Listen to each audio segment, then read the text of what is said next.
Welcome to Beyond the Attic, the podcast where we explore the hidden treasures, fascinating stories, and unique history behind estate sales, antiques, and collectibles. I'm Adam Bodeshan. I'm your host today. I'm the owner of Timeless Estate Sale and Timeless Realty, LLC, and today we're diving deep into the art of estate sales. What are they? How do they work? And why they're such an essential part of the real estate and resale market.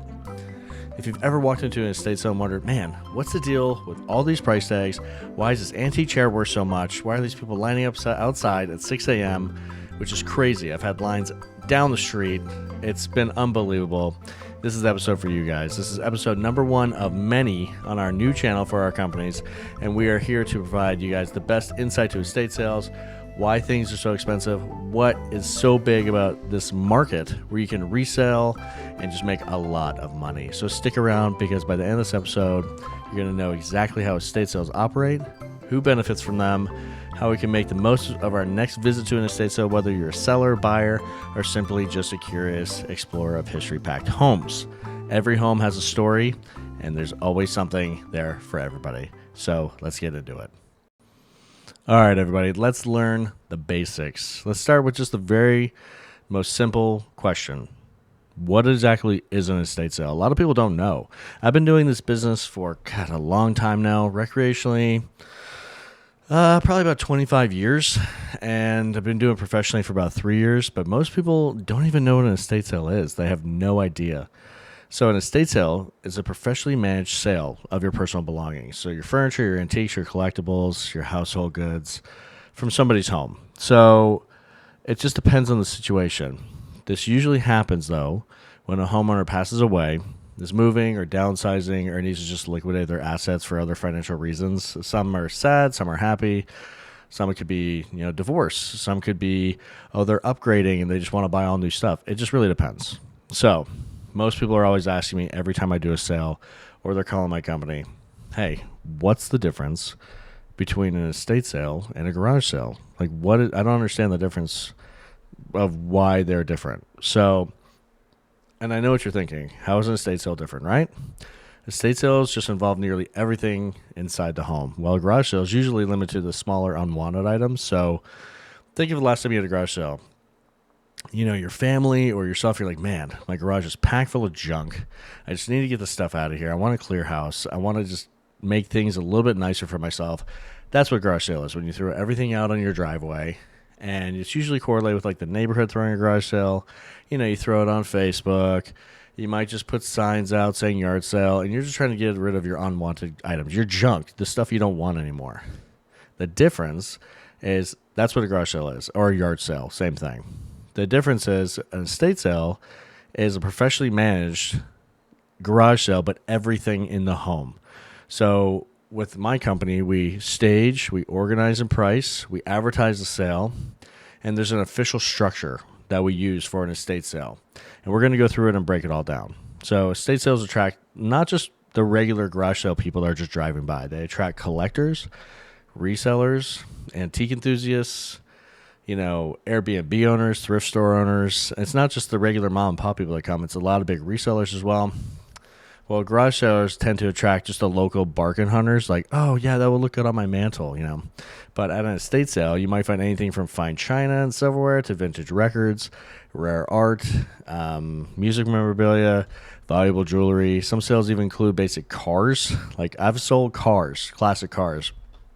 At an estate sale, I've sold Triumph Spitfires and Ferraris and high-end furniture. But this is why estate sales attract so many different kinds of buyers, because the everyday shopper is just looking at the regular garage sales, but the serious collectors are looking at estate sales, and they're looking at these because this is where they can really find some exclusive items that you'll never find in a store, never find on eBay, never find online, and this is where you can find them. It's, the show American Pickers is a perfect example.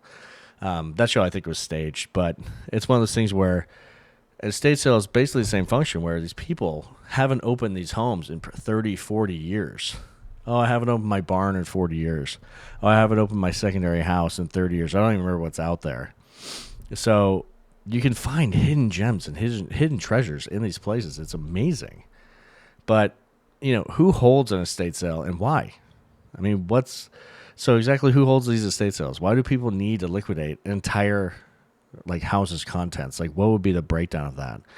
And a lot of times it's, not positive. Like the reasons for an estate sale, the passing of a loved one. When someone passes away, their family might need to sell their belongings, especially if the estate is being settled to creditors or something like that, or the home is just being sold. A lot of the instances where my companies will do an estate sale is when someone unfortunately has passed away. And it's actually really, really sad. And you want to be empathetic towards them, the families, because it's a very sad time for them. I mean, I don't know if anyone's had family members that passed away, but who wants to have to deal with your lost loved ones' items? I mean, it's just an emotional roller coaster. So that's where companies like mine come in. But also, sometimes people are just downsizing. Retirees, empty nesters, where their kids have gone off to college or just moved out of the house. Those are moving into assisted living. Might need to reduce their possessions significantly because they're only going to like a 1-bedroom kind of deal with assisted living. And they don't need to bring a lot of belongings because the facility kind of like takes care of all their needs. Sometimes relocation. If someone's just moving to another state, an estate sale is a quick way to clear out the house. So I had an instance where I had a client, her husband passed away a decade before she even called me. And she was moving to Texas. And she just wanted to be closer to her grandkids, which I think is a great reason to move there. She wanted to be close to her son. And I think it was her 3 grandkids. And there's no reason she needs to live in a 5-bedroom house by herself anymore. She wanted to move to be closer to her family. So that's another reason of relocation. But the super sad one, besides someone passing away, is financial hardship or divorce. In times of financial distress, especially when people were losing their jobs with COVID, and we had the downswing from the real estate market back in 2008, estate sales really helped people liquidate their assets quickly and efficiently. So they didn't have to worry about having them separated in a divorce, splitting them down the middle. They could just split the money down the middle, and it's actually a lot easier for them. So we do get a lot of calls from law firms, from estate sale companies, not estate sale companies, estate like attorneys that help people break down whatever it is they're needing to break down. So it just really depends on the situation of what people need and why they need it. With all these reasons, estate sales can be very emotional for families. And it's one of those things that you want to be sensitive to that. You have to have a very empathetic demeanor. I mean, you have to just picture it as your own family. I mean, these items hold memories for these people. I mean, we might just see it as, oh, this is just a chair, or this is just a dresser or a blanket or whatever it is that we're going to be selling at the sale. But to these people, this might be the first time that they held their son in there. Or this might be something that the first blanket they wrapped their daughter in, or that they were wrapped in as a child, and they're selling their mother's contents. I mean, this stuff has value to them, I call it emotional value. So it's very difficult for them, and we need to help them separate from that process and start the healing process. And that's where we come in, and we're dedicated to what to sell, and what they want to keep isn't always easy. I mean, you want to sell all the items, but sometimes people, when their emotions get involved, have a tendency to want to keep everything and not want to sell anything. So that's the best part about hiring a professional estate sale company like myself, is we play a crucial role in the process of helping them separate that, having that emotional separation, and helping them to start the healing process. Now let's talk about how estate sales actually work. Like from the preparation from day one to, hey, you just signed our contract, we're here for you emotionally. From the preparation of that start day to the final day of the sale. So the first step when we're talking about estate sales is hiring an estate sale company. I mean, a lot of times when people have someone that passed away, you don't know what to do. I mean, you have no idea how to start the process. What should we do? Should we do it ourselves? Who should we hire somebody? Are there even companies that do this? I mean, estate sale companies are a niche in the market. So hiring an estate sale company, going on Google, going on Bing, wherever you want to go, and just searching, hey, where's an estate sale company close to my house? Where's one that is reputable? Where's one that has good reviews? Maybe that has a large presence, either on the internet or in the community. Just looking for someone that you think is your fit. So the estate sale company provide, if they're a good estate sale company like mine, we'll provide you a free in-home consultation. Doesn't cost you anything. We'll just come out. We want to evaluate the home and its contents, because sometimes it's actually better to not do an estate sale if there's not a lot there. It depends on the situation. If your mother or father was a hoarder, if the house has been just desecrated by animals, what the situation is. Sometimes most houses are in really pristine condition. So it just, it really depends on every situation is unique. And that's one thing I love about this business is you have no idea what you're walking into because people will tell you how it is. And then there's actually how it is because people are looking at the home or the situation through an emotional lens, and we're looking at it through an objective lens. So we see things a lot different than they see. So going there, determining which items are going to be sold, which items just need to be thrown away, honestly. And then, because a lot of times it's just like trash and different buildup, and, they might see it as value, but the general public doesn't. So, and then some items just need to be donated. What's something that they might want donated? Maybe their mother's artwork, or it could be anything. Sometimes I've had people donate lawnmowers. It doesn't really matter. It's just whatever they feel like they need to have donated to make themselves have that peace of mind and have that emotional well-being. So what we do is we'll go into, and after we've had the contract signed and everything, we'll start setting up the staging. We'll set up the staging, we'll set up the pricing, we'll organize the home. We're going to put it on market for the sale. That's the whole point of this, is to go in, once we get the contract signed, is go and set up, organize, stage, advertise the house, get it ready for sale, and hold the sale. The pricing process, though, is really fascinating because we get different appraisers and experts depending on what's in the home, and we've been doing this long enough where we can do it ourselves most of the time, but we have a special team of appraisals and experts, and we bring them in to value the items like art, jewelry, vintage furniture, collectibles. It just depends what it is. The longer we don't do this, the more we can evaluate the prices just based off experience. And then we use a lot of different tools. I mean, like every other company does. We use auction houses. We use the internet. The internet's a massive tool. I mean, you can find anything on the internet. Amazon, Walmart, Target, eBay. I mean, all the prices are out there. You want to ensure, though, that the homeowner gets the best possible price on their end. So, you want to get them the most amount of money. But at the same time, you want to sell the item. So it's a delicate balancing act of you want to get the most, but you also want to get it out of the house. But you don't want to sell it for so little that you could have got the homeowner a lot more just to get rid of it, just to make $1. So a lot of these estate sale companies, unfortunately, will price things so out of control high that they don't even care if they sell any of the items. They only want to sell a basic small amount to make their money, and then they don't care about the homeowner, which is terrible. What you want to try to do is price it accordingly that it's priced to sell. It's cheaper than you can get it online, but still cheap, still valuable enough that you could resell it if you want to, or you feel like you got a deal. Plus, the homeowner's getting enough money where they can feel comfortable with the amount of money they've received for that item, and they feel okay with discarding it, especially if there's some kind of emotional attachment. So you want to make the homeowner the most amount of money. You're there to protect the homeowner, protect their best interests, and get them the best price for their item. So step one, like I said, hiring an estate sale company, getting all those features in place first. Step two, advertising and preparing for the sale. That's a big, big thing. Estate sales are usually advertised through websites like estatesales.net, Craigslist, Facebook Marketplace, local newspapers.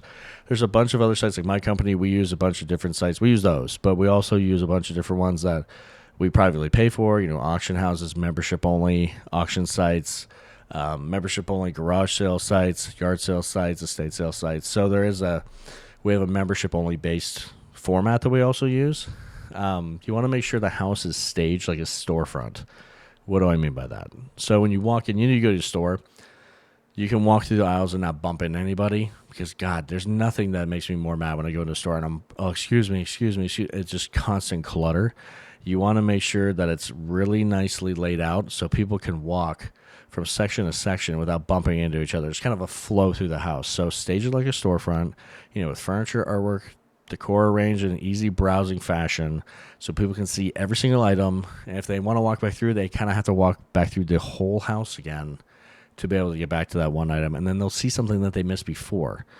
A lot of these houses I do have 100,000 items in them. Sometimes 50 to 100,000 items. I mean, that's a lot of products. And you're going to go through, and you can probably go through 3 or 4 times and still miss everything. So I mean, you're not going to see every single thing unless you're being really, really observant. So going through like a storefront, or staging it like a storefront, making sure that everything is easily able to see. So pricing strategies. Some items are negotiable. Depends. The bigger the item, the more negotiable it is. The reason for that is because I call it the pain in the butt to move it fee. Perfect example. You have a couch. The standard estate sale format is the first day is full price. So whatever the company and our experts deem the price at is 100% of the sticker price. Okay? The second day, and this is an industry standard, by the way. The second day, it's 25% off. So you hold the estate sales 3 days, either Thursday, Friday, Saturday, Wednesday, Thursday, Friday, whatever. There's always a 3-day format. The first day, it's 100% of the price. Second day, it's 25% off. The third day, it's 50% off. And the reason that we do this incremental decrease of the price is because the closer we get to the end of the sale, we want to sell the items more. So always the best items go on the first day. The second day is the hidden gems that people didn't see that go. The third day is usually bigger furniture, bedroom sets, things like washers and dryers, patio furniture, but that could go on the first day too. It really just depends on how it's priced, what the item is, what the cost is, what the brand is. You know, is it something you never see, you haven't seen since like the 1800s? Is it World War II memorabilia? Is it Civil War memorabilia?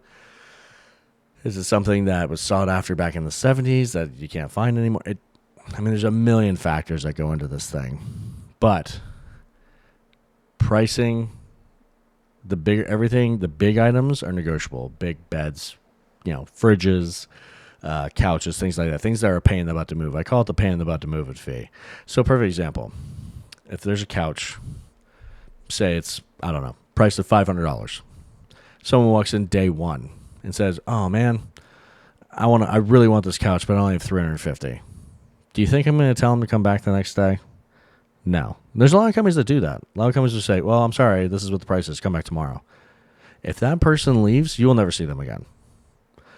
It's sales 101. Don't give the stuff away, because if you know if there's a high demand for it, you still say no. But if you know the demand is not that high and you've done your research and someone has that money right there, well, you still try to negotiate. Say they're like, "Well, I only have $350. Well, do they really only have $350? And you want $500? So, well, I can give it to you for, I don't know, I can go $450. Well, I could go $400. And you just negotiate. You go back and forth. A lot of companies do not do that. A lot of estate sale companies will not negotiate because they have a separate staff that they don't train in any sales tactics. And they just say, "Nope, this is a sticker price like a store. It is what it is. If you don't like it, don't buy it." They don't care. They've already made their money on the front end. Those are the companies that charge a fortune up front because they don't care about your products and they don't care about making you money. They just care about what they can get out of it, and it's terrible. I negotiate.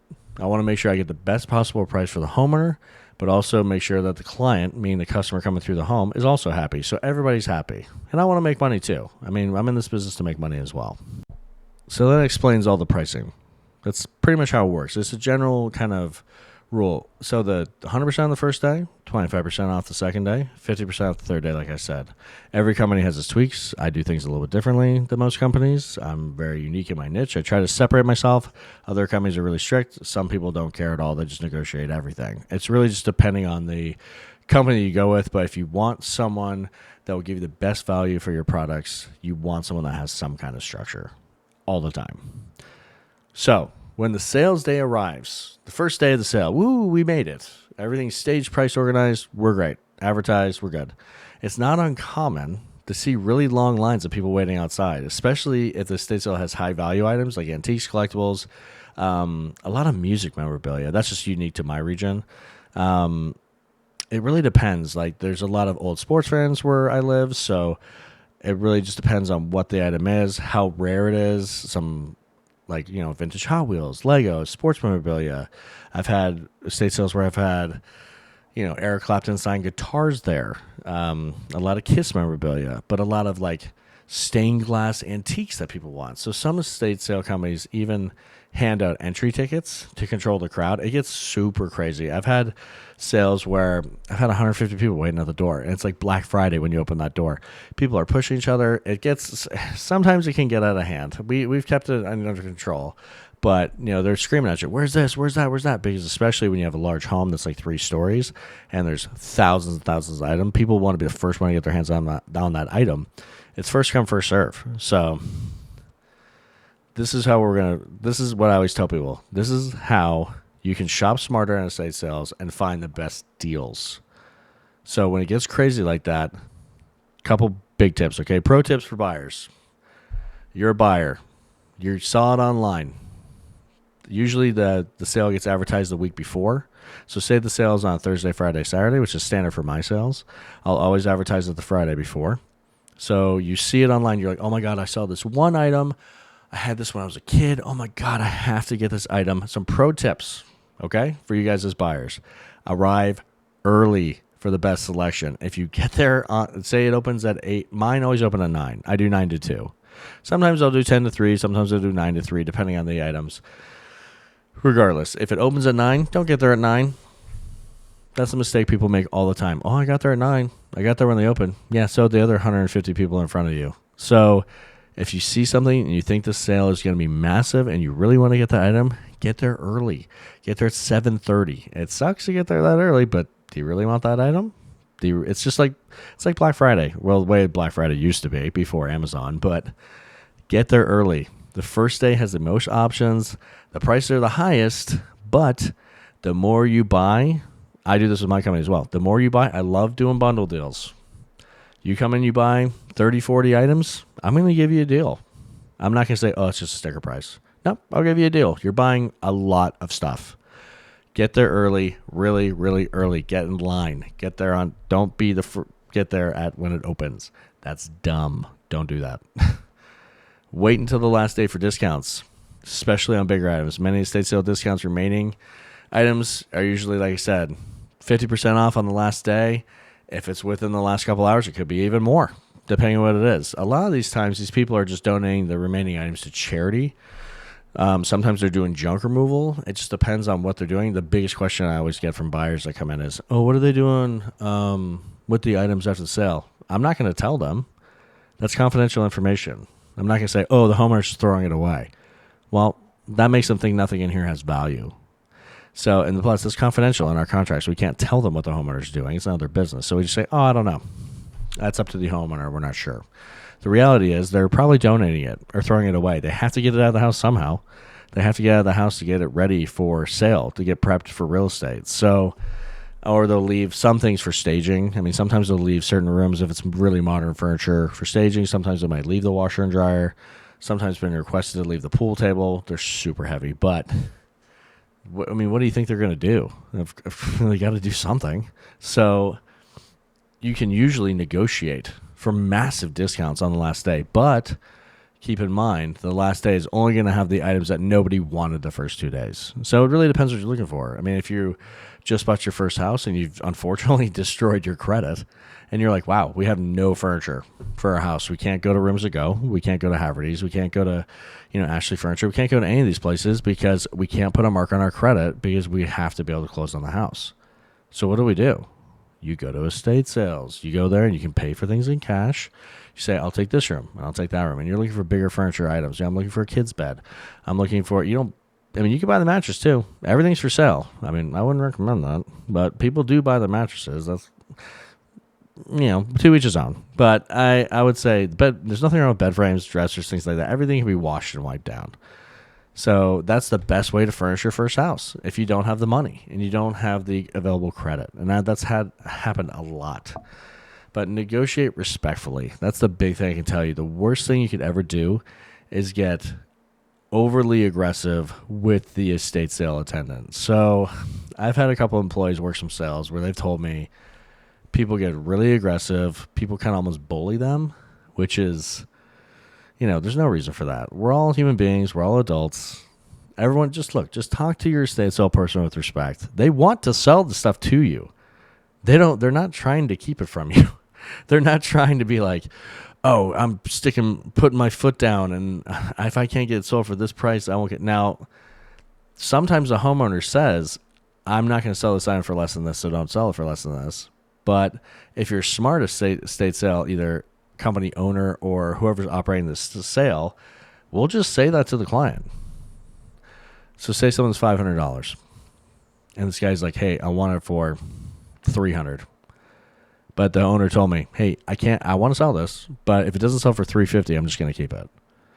Well, I'll literally say to you, I would love to sell it to you for $300, but the homeowner told me that if I don't sell this for $350 minimum, he just wants to keep it. So on this particular item, I have no room to haggle with you. This is the price. This is as low as I can go. If you can't pay that, then I'm sorry, I can't sell it to you. If you're transparent and upfront about it to the buyer, there's no reason for them to get pissed off at you because you're telling them, look, the homeowner told me this. I mean, what are you going to do? A lot of times I've had people say, well, can you call the homeowner? See if they'll take $300? No, I won't call the homeowner. This is a predetermined price that I talked to the homeowner about. He's not willing to go lower than this price. So if you'd like to pay this, pay it. If you don't. That's fine. I'll sell it to somebody else. And if it doesn't sell, I can tell the homeowner, hey, I had an offer for $300. You told me how adamant you were. You didn't want to sell it for less than $350, so I didn't sell it. What are they going to do?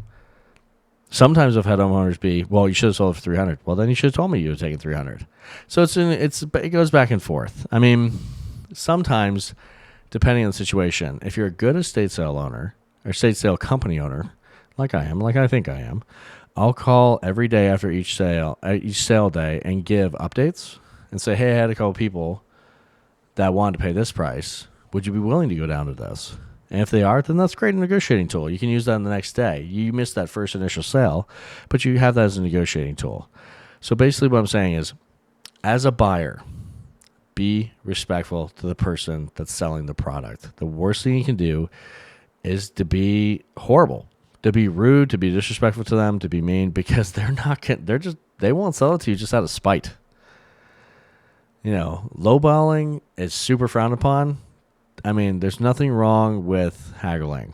If something is $1,000, don't offer somebody $20. That's insulting. That's stupid. There's no way that person is going to accept that price. But people do it because they think, oh, I'm going to get a deal. No, you're not going to get a deal. You're going to get laughed at. Now, if you're reasonable about it and you say, okay, I know on the third, if you come up to me, look, I've had people do this to me on the first day. There's something that's $1,000. They say to me, I know on the third day it's going to be $500. They said, you're right. That's true. It will be $500 if it's still here. Well, can I give you $500 now? No, because today is day one. The lowest I'm willing to go is to the next day's sales price, which is 25% off. So if you want today, the lowest I'll go is $750. If you don't want to do that, I can't sell it to you because there's a million other people that will buy it for $1,000. I don't even usually go that low. I usually start at $900. But my point I'm trying to make is, don't come in and say, "Oh, it's $1,000. I'll give you $100." It's like, go away. You're being unrealistic. Be realistic when you're haggling. It's an art form, haggling. Some people aren't good at it. Some people are really good at it. So just be respectful of the person and don't get mad if the person doesn't want it. Says no. They have the right to say no to you. They have the right to not sell it to you if they don't want to. Use apps. As a buyer, when you go in, I have a lot of resellers that do this. Go in, use your apps, use your knowledge, use your information to your benefit. I use the apps and different information to price the items. A lot of times, when you're pricing an item, especially as a estate sale, I guess you could say, I don't know what the title would be. My sales guys, or basically my pricing agents, they'll go in, and they're going to look to see what it's sold for online, either through an auction house, eBay, Amazon, could be Target, could be Walmart. What's it going for retail? And they're going to price it a little bit less than that because we're not a retail store. I cannot stand more than anything when I go to an estate sale and I see them having higher prices on the estate sale than the freaking store. Why would you do that? You're not helping the homeowner.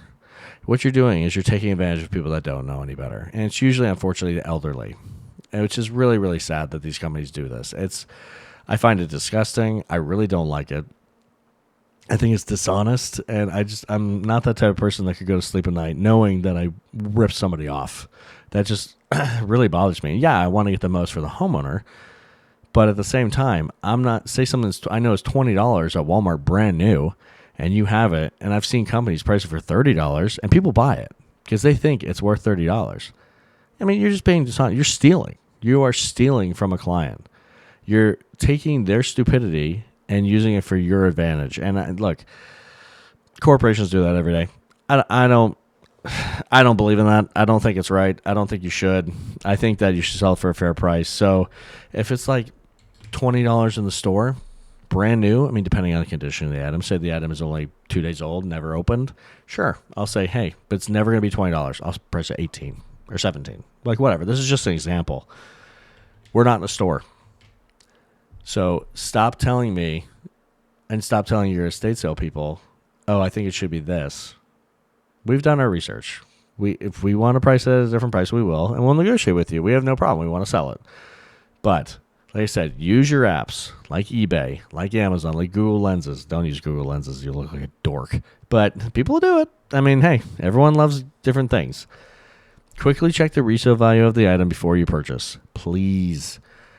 I love giving deals. I price it for different genres of people. I price it for the thrift store owner. I price it for the reseller. Hey, I don't know if you guys know this, but when you're selling on eBay, depending on the category you sell in, they're taking 18%.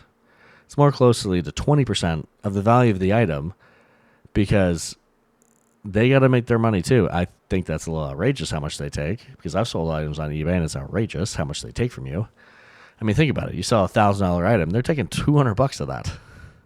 That's ridiculous. But anyway, that's a whole nother podcast talking about eBay. But my point is, check the resale value. If you think there's enough money in there for you to buy it and resell it as a reseller, then buy it. Or buy 30 items and haggle with the estate sale attendant, whoever it is, and try to get a deal. That's how you do it. That's how you make money. But yeah, like I said, use your apps. Be knowledgeable. Last thing, look in unexpected places. Check inside drawers if they're not taped off. Check if you're a good estate sale company like myself. We take everything out of the cabinets, everything out of the drawers, everything out of the closets minus clothes. Everything. I don't want to keep it hidden for you. I'm not like, yeah, go digging. I want you to see it. I want it to be out in the open. We put it on professional tables. Make sure that it's really well lit so you can see everything. Because I want you to buy the items. I don't want you to be like, what's at the bottom right hand of that closet? No. I want to pull everything out of everywhere so you can see it all. I don't want you to have to dig. Because if you're digging and I didn't do my research, what happens if there's something that can hurt you down there? So, and there's a lot of companies that do that. And there's a lot of people that get in accidents, cut their hands, cut their feet. It's insane. So anyway, look. They say to look in unexpected places, like drawers, closets, attics for hidden treasures. Don't do that. Go into designated areas that the estate sale company has told you to go. A lot of times, especially when I do with my company, we'll have places that are blocked off. We block off all the bathrooms. We don't want the public using the bathrooms. That's actually part of our contracts. We don't want the general public to use the bathroom because if they're about to resell the house and say someone from the pub comes in, uses the bathroom, clogs the toilet, you don't know, and breaks the toilet, who has to pay for that? The estate sale company has to pay for that because they let the public use the toilet. So it's better just to block off the areas and just make things a lot better. So that's the good thing for the buyers. That's my advice. Pro tips for the buyers. Be early. Like if it's a really awesome sale, be there an hour early, at least an hour. Wait until, if you're looking for bigger items and you want to take the chance and you really think, if I wait till the last day, I can get this 50% off. If you want to take that chance, take that chance. You might miss out on the opportunity. You might miss out on the item, but it's a gamble. It might be there, it might not. So wait until the last day for the big discounts. Sure. But if you're good at negotiating, you could probably get it the first day for close to the price you wanted anyway. Negotiate, like I said, be respectful. Do not piss off the attendant. Do not make them feel dumb or do not make them feel like the bad guy because they're just trying to do the best they can for the homeowner to make them money and they're going to do everything they can for that. So just be nice. Be respectful. We're all adults. Be respectful to each other. Use apps like eBay. like Amazon, like Target, like Walmart, even Costco. I've used Overstock. It's just depending on the item. There's so much information on the internet. It's virtually impossible to not find the item that you're looking for on the internet, unless it's something that was like, I've had items where, it's just I've been at one concert back in like 1972 and it's only at this one place. So it really doesn't have a value. It's how much do you want to pay for it? So, but anyway, use the internet before you buy. Use the internet. And like I said, the last one is look in unexpected places if the estate sale you're going to is not well organized. Because if the attendant or the company doing the estate sale has been lazy and they just price things where they're sitting, that means they didn't look anywhere. So look through drawers, look through closets. Don't go in the attic. That's just asking to get hurt. But look in places that they were too lazy to look, because you're probably going to find something that's awesome. Okay? But the most common mistakes I see, mistakes and red flags. Before you rush to the next estate sale, we got to talk about the common mistakes and red flags to watch out for, okay? This is the biggest problem. There's lots of big problems that I encounter in my job, and this is not me complaining. This is just something that you guys need to watch out for when you're actually going to estate sales. The one thing is, people at estate sales, if it's a really sought after estate sale, and there's a really lot of quality items, people can get a little aggressive. It's been known to happen. It's just like Black Friday, people. If you're my age, I'm in my 40s, but if you remember Black Friday when you were a kid, people fighting over dolls. I remember when I was young, not that young, I was in my teens. I remember when, this is going to age me a little bit, Toys R Us. I remember when Tickle Me Elmo one year was the biggest toy, like of the season or whatever. And which was ridiculous, people were getting in fist fights over Tickle Me Elmo dolls for their kids. Adults were punching other adults in the face over a toy from Sesame Street. It was unbelievable. So that's the biggest mistake you can make, is just don't argue with anyone over an item.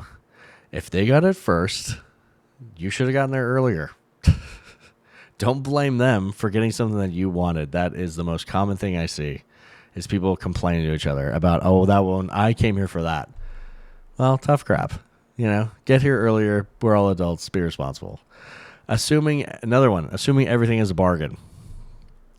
Some estate sales, not mine, I'm really good at pricing, but some estate sales have higher than expected prices, especially for antiques. Some estate sale companies, depending on the age of the owner or the age of the pricing agent, sometimes they let their emotions get involved if they're improperly trained.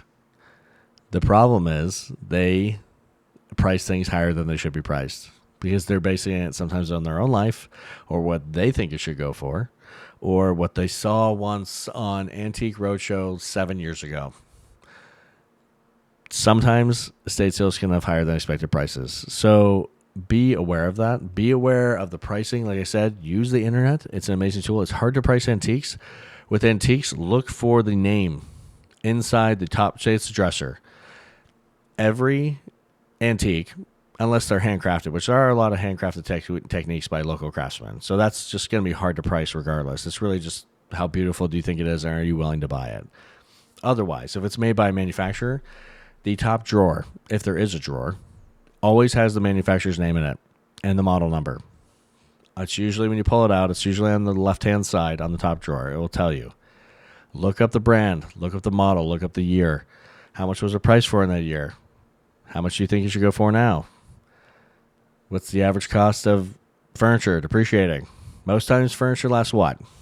We're all aware. How often do we buy couches and, dressers and stuff? Once every 5-10 years maybe, depending on the style. So just say, okay, this dresser when it was brand new was $1,000. It's 3 years old. I want it for $400. Just do the math. It's pretty common. If they have it overpriced, they say, no, it's $1,000. They might even say it's $1,200. But there are other factors that come into it. How rare is the piece? Did they make 100 million of them, or did they make 5,000 of them? Is it a manufacturer that's from France or from some really high-end craft maker that's well known, that's passed away, that has a lot of value? So there's a lot of different aspects to this. But if you're just looking for like a white dresser for your kid, you don't need to be like, oh, this is owned by Leonardo da Vinci. It doesn't matter. Just buy a white dresser. Just haggle. It's not that hard. But don't assume that everything you look at is a bargain, okay? Another one, ignoring common issues. Checking furniture and electronics and artwork for damage. Check for damage. If things are damaged, we're going to give you a discount. We know they're damaged when we price them. We price them. Well, I can't talk for the whole industry, me or my team. When we price them on based on what we're seeing. So say there's a piece of art, goes for $100 in perfect condition. Oh, there's a crack in the corner. Okay, well, the frame on the other side is a little bent, or it's got a nick out of it, or it looks like a dog chewed it. Well, that's why it's $40, not $100. So don't try to haggle this too much, because we'll just tell you, hey, no, this price reflects the damage. But make sure if you're giving to, because sometimes people give stuff they find at estate sales as gifts, which I think that's great. I mean, you find something. I mean, I found stuff at estate sales that I had when I was a kid. I haven't seen in 25 years. I freak out my mom. Oh my God, Mom, look at this. Look what I found at this estate sale. Remember when I had this when I was 7? I haven't seen this since I was 7 years old. That's unbelievable. A lot of people buy it, but check it for damage. Check furniture for mold, especially. Any kind of, like in the drawers, if there's spills, especially if it's kid furniture, make sure to check underneath. Make sure to check that there's no animals. Unfortunately, I've had this happen. Animals living in the furniture, like mice or rats. That has happened before. Check the electronics, especially. Make sure they work. A lot of times when you get these old electronics with like Walkmans and things like that are from the 80s, the batteries are actually corroded in them. So if the item doesn't work, it depends. Are you buying it to be a collector and just let it sit on a shelf and stare at it and say, yes, I bought this? Well, then who cares if the batteries work? You probably want them to work just so you can show people, hey, it works. And you want to have, especially to have really high quality items, you want these things to work. But it really depends on why you're buying them. But always check electronics. A lot of times they are damaged because just normal wear and tear. I mean, you buy a Walkman in 1987 and we're in 2025 now. I mean, that's almost 40 years ago. Do you still think it's going to be in pristine condition? Sometimes it can be, depending if the homeowner that was there was a collector. How well did they take care of it? But a lot of times they're jacked up.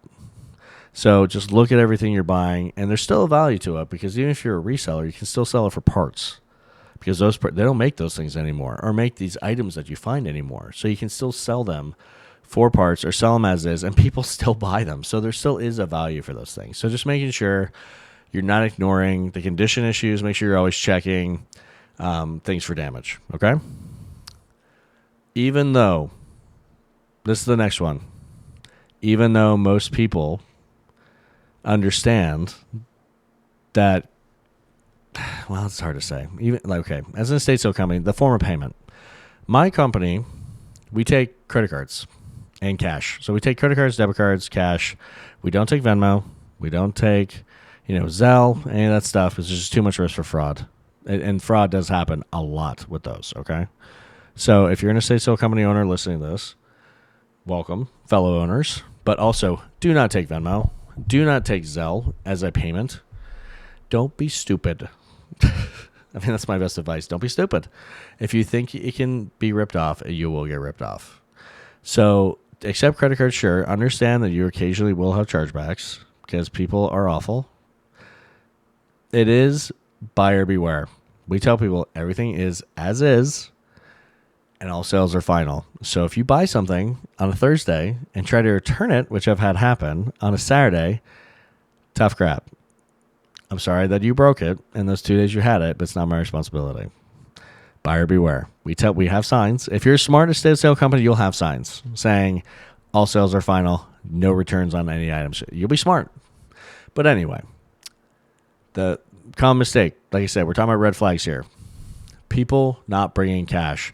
I understand in this society now it's a debit card and a check card and a credit card society. I get it.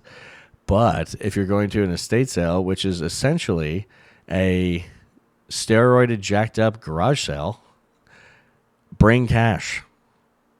First off, easiest way to bring cash is to make sure you're not overspending, because a lot of people will go in. I have this happen all the time. I accept credit cards, because I want people to spend money.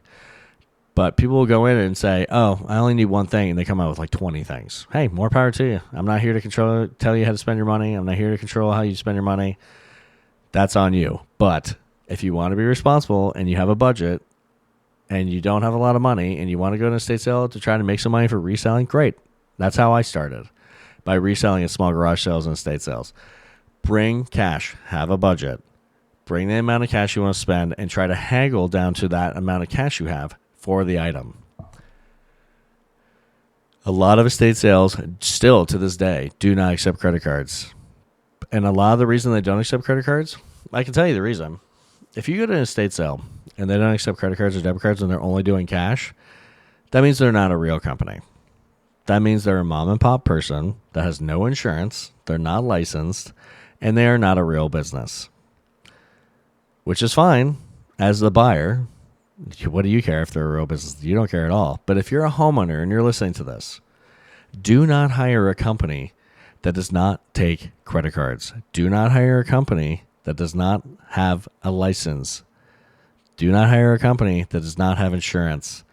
That is dumb. Don't do it. Look, do whatever you want. But my professional advice from doing this as long as I've been doing it, there's a reason I have insurance. Because people are stupid. No offense to people, but people make mistakes. It's human nature. We're going to make mistakes. People trip. People fall. Things break. Things happen. You want to have insurance. You want to be prepared. You want to give that peace of mind to the homeowner. Yes, I'm fully licensed and insured. Oh, really? Yeah, I'm not a mom and pop. This is my livelihood. I take it serious and we do it. We like to have fun, but at the same time, we take it serious and we take your items that we're selling seriously. People respect that. People like that. But if you're a buyer, please bring cash. Not all estate sales accept credit cards. The worst thing you can do, you can hold items. There's a hold table at estate sales all the time. Well, I can't speak for everybody. For me, there is. But the majority of estate sale companies have a hold table. They'll hold it for 15 minutes, sometimes 30. With my company, I'll hold it as long as you're in the house. The second you step out of the house, I'm taking it off the hold table because that means I can sell it to somebody else. We'll hold your items if you're walking around. I don't expect you to walk around the whole house with a handful of junk or a handful of all your stuff. You can't hold as much as you want to buy. So offering a hold table is key. But yeah, please bring cash. Plus, if you're my company, if you're not my company, but if you're accepting credit cards, there's a fee associated with that. There's a merchant services fee. So it's cheaper to buy things with cash. It's kind of the way it is in the world, too. I mean, how many times have you gone to buy a car? If you say the car's $20,000, which would be unrealistic. Say it's $50,000, and you say, hey, I have cash, but I'm only paying $45,000. They're going to be like, yeah, please give us your money. But if you say, oh, I'm financing it, they don't care. They won't negotiate with you. Nope, it's $50,000. Take it or leave it. It's because with cash, they can hide the tax. Or I don't know what they do at car dealerships. I have no idea. But they don't have to pay as many fees, is basically what I'm saying. So please bring cash to estate sales. Bring as much as you want. Sometimes I tell people, hey, if there's a really big sale and you think you're going to spend, say you're like, oh, I'm pretty sure I'm going to probably spend like $200. Bring $500.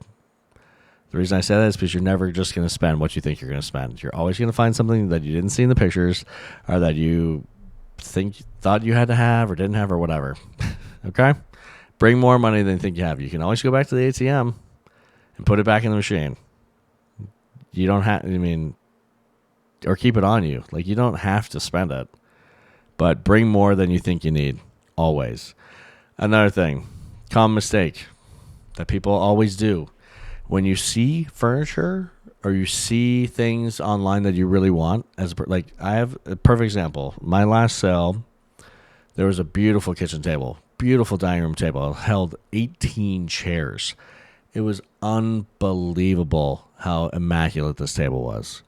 I was blown away. I'd never seen a table this beautiful.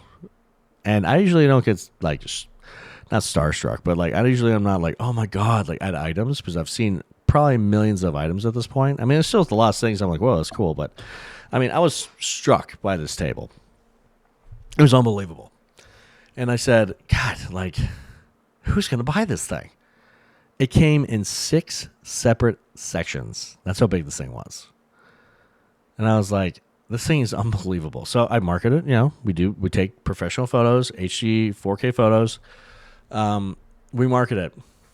It is the talk of the sale. This table. And people came just to see the table.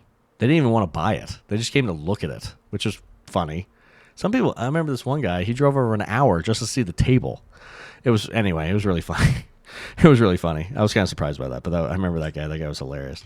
Anyway, the one thing is everybody wanted to buy it. The table was probably worth $15,000. I don't even remember what I was selling it for. I think like $3,000. It was a crazy good deal for this table. Everybody wanted it. People had the money to buy it. The worst thing you do, hey, can you help me move it? Really? I put on all, if you are a smart estate sale company, please on your advertisements put, we cannot help you move these items. Please bring people to help you move items. We also do not offer delivery. And we will not hold items for you. Okay? Bring people to help you move. That is a common mistake of people that come to estate sales. They do not bring the appropriate amount of people to move items. If you want to buy something, great. I want to sell it to you. I really, really do. But bring people to help you move it, because I'm not blowing my back out to help you move a dining room table. Sorry. It's just not a smart move for me. Okay? There's two more common mistakes and red flags. Falling for fake antiques. If something seems too good to be true and a company's saying it's an original, it probably is not original. It's probably a reproduction. Unless, and I've had this too in my sales, unless you have original paperwork, which some people do, showing the authenticity and have an authentication letter or something's authenticated from a reputable authenticating firm and they can prove it, then it's probably fake. Okay? And the reason is because they bought it, and they might even not even known it was real. They might have thought when they bought it, the original homeowner, that they thought it was real, and they were buying it fake. If it's too good to be true, and someone says, oh, this is our original Picasso, they're lying. It's not. If they can show you evidence, maybe. But even evidence can be faked. Even authenticating certificates can be faked. Be careful, please. Do not overpay for what you think is authentic items. Now, there's some items that obviously people can't fake. I mean, you can tell from the production. Like a small example, Hot Wheels. They are made, the stamp is right on the Hot Wheel itself. Those aren't usually, who would fake a Hot Wheel? That's stupid. But artwork is usually the big one. Anything from the Renaissance era, if you actually find that. Signatures from celebrities are faked all the time. I had one client that I did a sale for. I live in Georgia, so we have, people love sports memorabilia. I mean, they love it everywhere, but it's huge here. So we had a jersey that was from, God, what was his name? Who was that Georgia quarterback for UGA? Not Matt Ryan. That guy sucked. God, who was it? It's going to drive me crazy now. Oh, Matthew Stafford. That's who it was. So he went to UGA. Huge UGA quarterback. Ended up getting drafted by the Lions. I think he ended up on the Rams. Regardless, this guy had a UGA jersey signed by Matthew Stafford, supposedly. Okay. He claimed, it's 100% authentic. He got it authenticated. It's worth $30,000. It was from when he was in college. He's a big-time athlete, Super Bowl winning quarterback, blah, blah, blah. Well, he tried to this is the homeowner. He tried to convince me that it was real. Well, first off, I'm not an idiot. So, and I know Matthew Stafford. So I called him. Hey, Matt, how are you doing? This guy's claiming that he has a jersey signed. Obviously, I didn't do this for the client. That'd be stupid. I said, this guy's claiming he has a jersey signed by you. Obviously, I'm sure you signed millions of jerseys, and you probably can't authenticate this. But this story he told me, is this really, do you remember this at all? So Matthew Stafford, by the way, great guy. His wife is real nice. I actually knew him before he was married, and I've known him since he is married. He's fantastic, great father, good guy. Regardless of what you think of his football career, he's a great, really nice person. He's a huge human being. Anyway, and the funny thing was, I thought this homeowner was lying, and he wasn't. Matt actually remembered the story, and he remembered that he signed this jersey. It was it was really funny. I was like, how the hell do you remember this? But he did. I think maybe he thought the guy was crazy. I don't know. I don't know how he remembered this. He goes, and I went on FaceTime with him. I said, hey, look, this is the jersey right here. He goes, yeah, I remember signing that. He goes, and that's my signature. He goes, I can authenticate it personally.